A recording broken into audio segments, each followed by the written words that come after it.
Contract of guarantee. Contract of guarantee प्रतिभूति की संविदा सेक्शन 126। इसमें 3 व्यक्ति होते हैं, प्रतिभू होता है, मूल ऋणी होता है और एक लेनदार होता है। प्रतिभू को हम श्योरिटी कहते हैं और मूल ऋणी को हम जजमेंट वो प्रिंसिपल डेटर कहते हैं और लेनदार को हम क्रेडिटर कहते हैं। ठीक है, तो इसमें क्या है समझते पहले हम एक एग्जांपल लेते हैं। एग्जांपल के बाद हम इस डेफिनेशन को क्लियर करेंगे। जैसे कि कोई दुकान वाला हो गया और उसकी ये दुकान का मालिक हो गया और ये कोई एक ग्राहक हो गया और एक व्यक्ति है। ठीक है, अब हम समझते हैं कि प्रतिभूति की संविदा किसी पर व्यक्ति द्वारा व्यतिक्रम की दशा में दुकानदार से इसने कोई सामान लिया। ठीक है, व्यतिक्रम होता है कि इसने बोला दुकान वाले से कि मुझे 1000 रुपये का सामान दो, पैसे मैं बाद में दूंगा। इसने मना कर दिया। ये बोलता है कि तुम कोई गारंटी देते हो तो मैं तुम्हें सामान दे सकता हूँ। तो यहाँ पे क्या हुआ, इसने एक गारंटी किसी फ्रेंड से दिलवा दी। ये हो गया कोई फ्रेंड हो गया, इसने इससे गारंटी दिलवा दी और इसने इसको सामान दे दिया। और यदि ये डिफ़ॉल्ट करेगा, यानी कि जो ग्राहक है वो डिफ़ॉल्ट करेगा, पैसे नहीं देगा, तो दुकान वाला मांगेगा श्योरिटी से जो होता है, यानी कि जिससे गारंटी दिलवाई थी।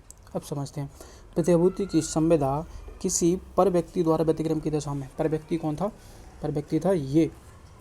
व्यतिक्रम की दशा में इसने नहीं दिया पैसा, उसके वचन का पालन यानी कि इसने वचन दिया था, उसके वचन का पालन, उसके दायित्वों का निर्वहन, इसने जितने लाइबिलिटी जिसने सामान लिया है उसके दायित्वों का निर्वहन करने की संविदा है।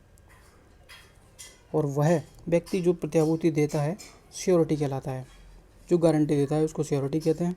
और मूल ऋणी जजमेंट प्रिंसिपल डेटर कहा जाता है जो सामान लेता है। और लेनदार कहा जाता है दुकान वाले को, जो कि होता है क्रेडिटर।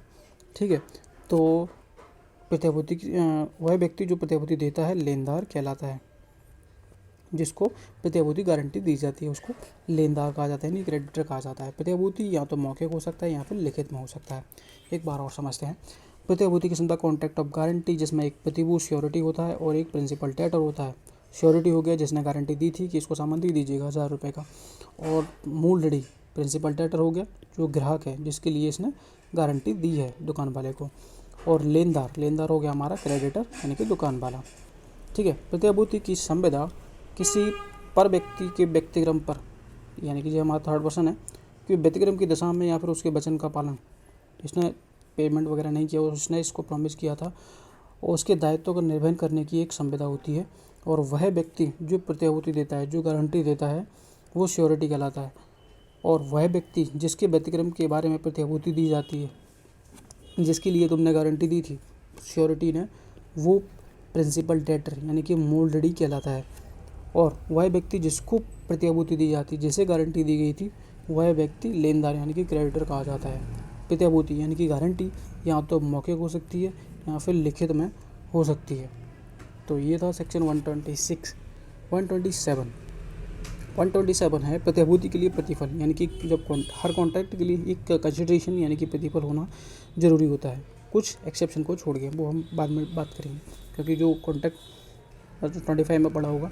और 127 प्रतिभूति के लिए प्रतिफल बहुत ज़रूरी होता है। तो मूल ऋणी के फ़ायदे के लिए किया गया कोई भी कार्य या किया गई कोई बात या दिया गया कोई वचन प्रतिभू द्वारा प्रतिभूति दिए जाने का पर्याप्त प्रतिफल हो सकेगा।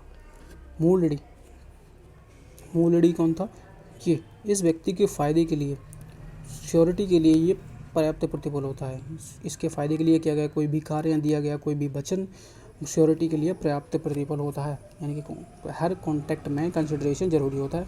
तो यहाँ कंसिडरेशन क्या है? यहाँ पे मूल ऋणी जजमेंट डेटर जो प्रिंसिपल डेटर है, प्रिंसिपल डेटर के लिए किया गया कोई भी कार्य या दिया गया कोई भी वचन, इसके लिए पर्याप्त एक प्रतिफल होता है। कौन? वो होता है कंसिडरेशन। तो ये चीज़ याद रखनी। कंसिडरेशन इसके लिए क्या है? कोई भी बात या फिर दिया गया कोई वचन, इसके लिए श्योरिटी के लिए पर्याप्त प्रतिफल है। 128 प्रतिभू यानी कि श्योरिटी का दायित्व, यानी कि श्योरिटी की लायबिलिटी कितनी है, किस हद तक वो लायबल है, क्योंकि दुकान वाले से कितने का सामान लोगे उसकी हमारी कितनी जिम्मेदारी बनेगी श्योरिटी की। तो वही बात है कि प्रतिभू का दायित्व, प्रतिभू की लायबिलिटी मूल ऋणी के दायित्व के समविस्तरण है। यानी कि इसका मतलब है कि जितना ये सामान लेगा उतनी बढ़ जाएगी, जितना कम लेगा उतनी कम होगी। तो उसी अकॉर्डिंग संवितरण का मतलब होता है कि जितना ये सामान लेगा उतनी ही गारंटी श्योरिटी की हो जाएगी। तो जितना इस प्रिंसिपल डेटर प्रिंसिपल डेटर जितना सामान लेगा उतनी ही गारंटी श्योरिटी की रहेगी। 1,000 रुपये का सामान लेगा तो 1,000 रुपये की गारंटी इसकी हो जाएगी। 500 का सामान लेगा तो 500 रुपये की गारंटी श्योरिटी की हो जाएगी। लेकिन जब तक कि संविदा द्वारा अन्यथा उपबंधित नहीं किया कर दी, यानी कि जब तक तुमने कॉन्ट्रैक्ट के द्वारा कोई क्लॉज डाल के रोक ना दिया हो कि भाई इसको सिर्फ 1,000 रुपये का सामान देना या भाई इसे 500 रुपये का सामान देना, तब तक तो वो 1,000 रुपये के लिए लायबल हो जाएगा सिर्फ। और यदि आपने ऐसा कुछ क्लॉज नहीं डाला है कॉन्ट्रैक्ट में कि 1,000 का देना है या 500 का देना, तब तक वो उतने के लिए ही लायबल होगा श्योरिटी जितना कि ऑलरेडी सामान लेके जाता है। 500 का ले जाता है तो 500 के लिए तुम्हारी जिम्मेदारी बनेगी, और 1,000 का सामान ले जाता है तो 1,000 रुपये की तुम्हारी जिम्मेदारी बनेगी। तो वही है, श्योरिटी की लायबिलिटी कितनी रहेगी, जितनी कि ऑलरेडी की सामान लेके जाता है, यानी कि जितने ऑलरेडी के सामान, ये याद रखना है।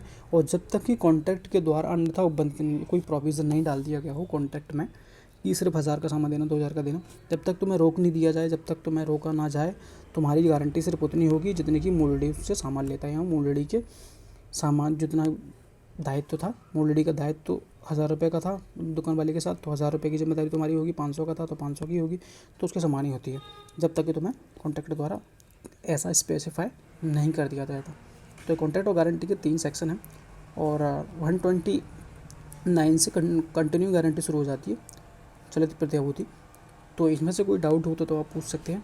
इसमें कोई रजिस्ट्रेशन वगैरह तो नहीं है, जो नॉर्मल रजिस्ट्रेशन है ये वाला आप पढ़ सकते हो। ऐसा कुछ नहीं, जो मैंने एग्जांपल दिया वही है। कंसिडरेशन इस प्रिंसिपल डेटर के लिए किया गया कोई भी कार्य, किया गया कोई भी वचन, इसके लिए पर्याप्त प्रतिफल होता है। इसको कुछ नहीं चाहिए, तुमने इसके लिए कुछ कर दिया तो हमारे लिए वो पर्याप्त प्रतिफल होगा। और ये था कॉन्ट्रैक्ट और गारंटी। श्योरिटी कौन होता है, जिसने गारंटी दी है। प्रिंसिपल डेटर कौन होता है, जिस व्यक्ति के लिए दी है। और लेनदार, जिस व्यक्ति को गारंटी दी है। तो ये वाला एग्जांपल, शॉप वाला, दुकान वाला एग्जांपल ले लेना, आपको ये क्लियर हो जाएगा। जो गारंटी देता है श्योरिटी देता है, क्लियर रहेगा। प्रिंसिपल डेटर ऋणी, मूल ऋणी है, ठीक है।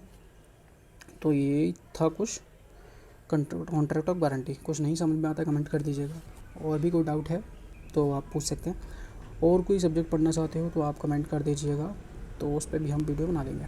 तो वीडियो पसंद आए तो वीडियो को लाइक और चैनल को सब्सक्राइब ज़रूर कर दीजिएगा। Thank you.